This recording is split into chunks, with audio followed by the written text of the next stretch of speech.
Baik, di sini saya Indah Septian Wulandari akan menjelaskan tentang definisi wirausaha atau apa sih itu wirausaha. Wirausaha di sini individu atau seseorang yang mendirikan, mengelola, dan mengembangkan bisnis atau usaha dengan tujuan menciptakan nilai tambah, menghasilkan keuntungan, dan mengelola resiko. Seorang wirausaha ini bertanggung jawab untuk mengidentifikasi peluang bisnis, kemudian mengumpulkan sumber daya, mengatasi hambatan, dan juga menjalankan operasi bisnisnya. Seorang wirausaha ini atau mereka ini seringkali inovatif, kreatif, dan siap mengambil resiko untuk mencapai kesuksesan dalam bisnis mereka. Wirausaha memainkan peran penting dalam pertumbuhan ekonomi dan pembangunan sosial. Kenapa? Karena usaha-usaha baru dan ide-ide yang mereka dapat itu dapat menciptakan lapangan kerja, kemudian meningkatkan produktivitas, dan memberikan solusi untuk masalah yang ada dalam masyarakat. Selain itu, wirausaha juga memiliki pengertian kegiatan usaha atau bisnis mandiri, di mana segala sumber daya dan upaya dibebankan kepada pelaku usaha. Seluruh kegiatan tersebut, mulai dari mengenali produk baru, kemudian menentukan cara produksi, kemudian menyusun suatu operasi, memasarkan, serta mengatur permodalannya. Seseorang yang melakukan kegiatan wirausaha ini disebut wirausahawan atau entrepreneur. Adapun beberapa tujuan penting seorang wirausaha. Yang pertama yaitu mendorong semangat atau mensosialisasikan pengaruh kegiatan wirausaha kepada orang lain, menghasilkan sesuatu yang memiliki nilai lebih tinggi dibandingkan sebelum diolah, membantu membangun karakteristik wirausaha yang baik dan kompeten, kemudian menghasilkan banyak wirausaha yang berkualitas, dan yang terakhir meningkatkan perekonomian bagi kesejahteraan masyarakat. Itu yang bisa saya sampaikan definisi wirausaha. Untuk materi selanjutnya akan dibahas oleh teman saya. Baik, saya Lala Nunyasari ingin mempresentasikan mengenai karakteristik calon wirausaha, di mana menurut MC Gerd and MC Milan 2000 terdapat 7 karakteristik utama yang harus dimiliki oleh setiap calon wirausaha. Yakni yang pertama, mereka harus berorientasi pada tindakan, di mana artinya seseorang calon wirausaha selalu ingin segera bertindak meskipun dalam situasi yang tidak pasti. Mereka memiliki prinsip see and do, di mana jika melihat resiko sebagai sesuatu yang harus dihadapi dan ditaklukkan. Kemudian yang kedua yakni seorang calon wirausaha harus mampu berpikir simpel. Meski dunia memiliki sesuatu yang kompleks, mereka belajar menyederhanakan masalah. Mereka bukanlah orang yang terjebak dalam hal teknis yang rumit, tetapi justru mereka melihat dan menyelesaikan masalah satu persatu secara bertahap. Kemudian yang ketiga yakni calon wirausaha selalu mencari peluang-peluang baru, baik itu dalam bentuk usaha yang benar-benar baru atau peluang usaha yang sudah ada. Mereka selalu belajar hal-hal baru dan terus mencari cara baru untuk meraih keuntungan. Kemudian yang keempat, seorang wirausaha mengejar peluang dengan disiplin tinggi.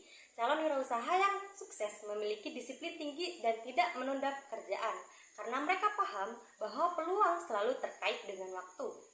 Kelima, mereka hanya mengambil peluang terbaik yang memiliki nilai ekonomis yang tinggi, karena keberhasilan dalam memilih peluang yang tepat sangat menentukan kesuksesan mereka.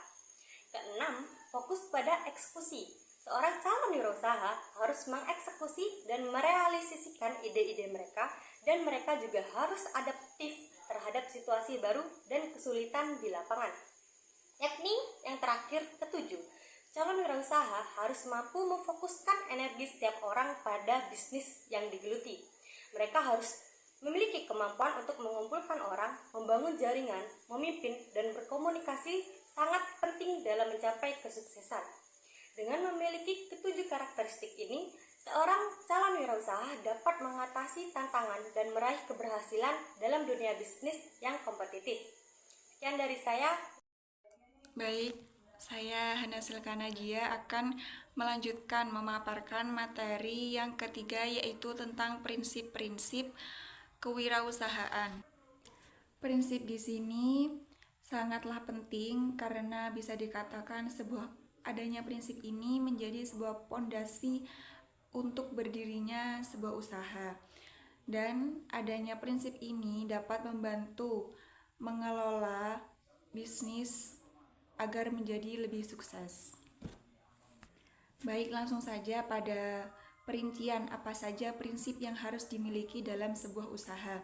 Yang pertama yaitu adalah inovasi, yang kedua adalah ketekunan, yang ketiga adalah risiko, dan yang keempat adalah orientasi pasar, dan yang kelima adalah pengelolaan sumber daya.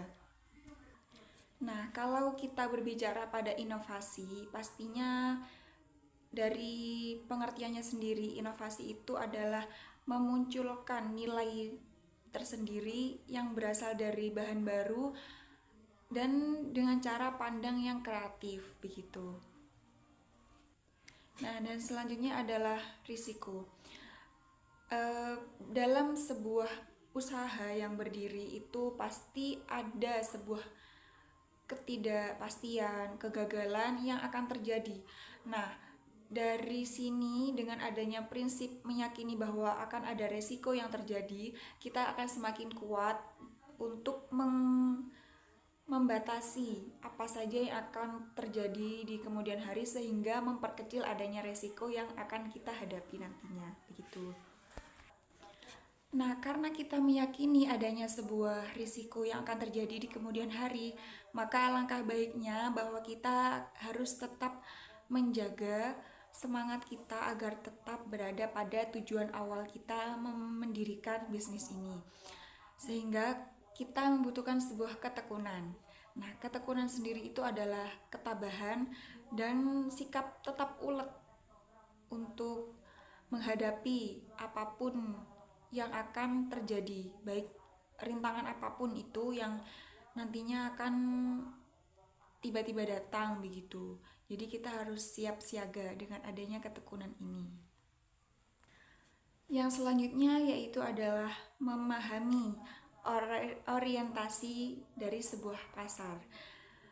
Di sini yang dimaksud orientasi pasar adalah memahami kebutuhan dan keinginan pasar untuk menghasilkan produk atau layanan yang dimiliki. Jadi semisal kita ingin menciptakan sebuah produk, maka kita harus mengamati dulu, melakukan penelitian pada sebuah tempat pemasarannya, begitu. Apakah yang diminati oleh masyarakat atau konsumen ini adalah sebuah makanan, maka ya kita harus menciptakan sebuah produk berupa makanan. Tapi begitu juga makanan apa yang sekiranya tepat untuk konsumen di daerah tersebut, di tempat tersebut, begitu boleh. Atau mungkin konsumen menginginkan sebuah produk berupa sandangan, maka sandangan apa yang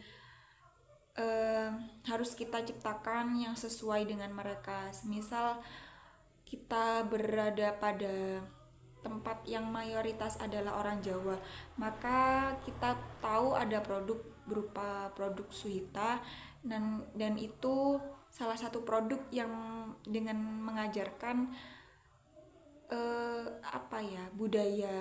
budaya adat istiadat di Jawa. Nah, produk tersebut bisa mengenalkan ajaran leluhur juga kepada wanita-wanita Jawa yang mungkin hidup di zaman sekarang yang mungkin kurang mengenal tentang apa saja yang ada, yang sudah diwariskan oleh para leluhur kita di zaman dahulu kala begitu. Dan poin yang terakhir adalah pengelolaan sumber daya. Pengelolaan sumber daya yang di sini yang dimaksud adalah adanya penggunaan atau pengelolaan seperti waktu, tenaga, pikiran, dan juga tenaga begitu, dan juga uang itu dikelola dengan baik. Jadi bisa berupa materi dan juga non materi. Itu digunakan dengan seefektif dan efisien mungkin. Bahkan kalau bisa dikembangkan dengan sesuai kemampuan di pemasaran tersebut atau di usaha bisnis tersebut gitu. Mungkin sekian yang bisa saya sampaikan dan materi akan dilanjutkan oleh rekan saya. 4. Ide dan sumber ide bisnis. Ide bisnis adalah konsep atau gagasan tentang produk, layanan, atau solusi tertentu yang bisa dijadikan dasar untuk memulai sebuah usaha atau ide bisnis. Sumber ide bisnis antara lain adalah buku, artikel, podcast seperti How I Built This, kursus online, platform pembelajaran online seperti Coursera, 5. Konversi dan seminar. Dengan memanfaatkan sumber-sumber ini, Anda dapat mengumpulkan banyak materi yang bermanfaat untuk mengembangkan ide bisnis Anda.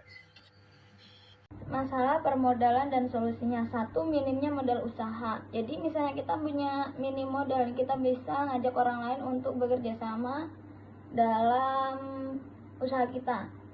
Nomor 2, kurang tahu bagaimana cara membesarkan bisnis. 1. Banyakin relasi. Selanjutnya kita harus mengetahui flow atau jangkauan yang bakal kita raih dalam pemasaran produk tersebut, atau bisa kita mencari workshop atau pelatihan-pelatihan yang lain. Yang ketiga, kurangnya inovasi produk. Biasanya kita harus bekerja sama dengan UMKM yang ada, mengikuti pelatihan, dan mencari ide kreatif yang lain.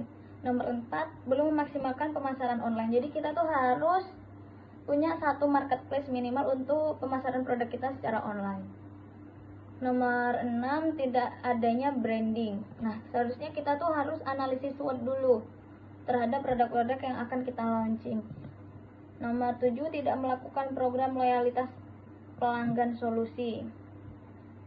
Nah, ini misalnya kita saran dan kesan dan pesan dari orang-orang atau customer yang telah memberi produk kita. Nomor 8, mengandalkan pembukuan secara manual. Nggak boleh ya guys, kita harus menggunakan minimal Excel untuk pembukuan, untuk menganalisis masukan, pengeluaran, dan laba yang akan kita dapatkan. Terus nomor 9, tidak memiliki mentor. Nah, kita tuh harus memiliki mentor atau guru. Terus nomor 9 sudah. Nomor 10, tidak memiliki izin usaha resmi. Kita harus cari solusi untuk perizinan usaha, misal ke ini Jalan Karimata. Apa sih namanya? Ini Jalan Karimata tuh izin usaha, itu ada surat izin usaha ya guys. Thank you so much.